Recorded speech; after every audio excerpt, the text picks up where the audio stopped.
Republicans on the committee don't just put your bill on the floor, given that there's bipartisan support for it, given that this seems to be an issue that they're passionate about. I struggle to understand why that's not the case. And I know you have fought vigorously on behalf of the people that you represent in Nevada for that particular policy, but I want to give you an opportunity to expound upon it if you're interested. Thank you to the Assistant Democratic Leader. Look, to be clear, I've been working with a coalition of workers, the Culinary Workers, Unite Here, One Fair Wage, and others to bring legislation to provide relief to tip workers. 6 million tip workers in America today make as little as $2.13 an hour. $2.13.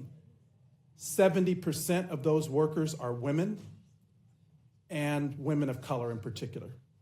So on top of giving relief and allowing more tip workers to keep their hard-earned money by eliminating the tax on tips, we also need to give workers a raise.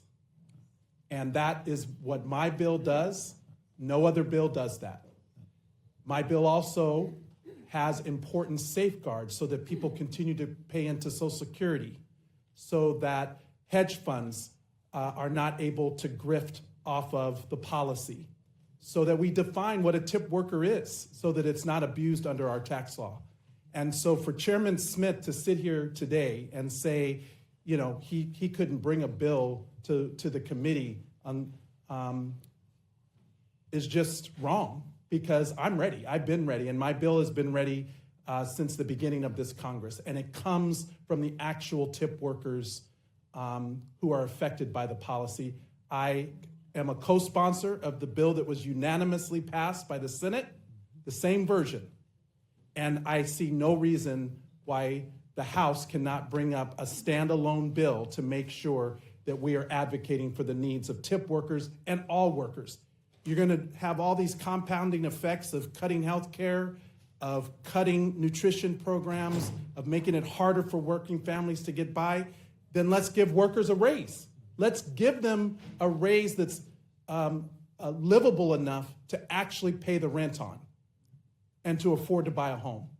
That is what Democrats stand for. That's what we're fighting for, is to give everyone an opportunity to not just survive, but to actually thrive in America. So thank you to the Assistant Leader for the opportunity to talk about that legislation. And Chairman Smith, wherever you are, my letter to you asking for a standalone vote on my legislation is at your office. Well said.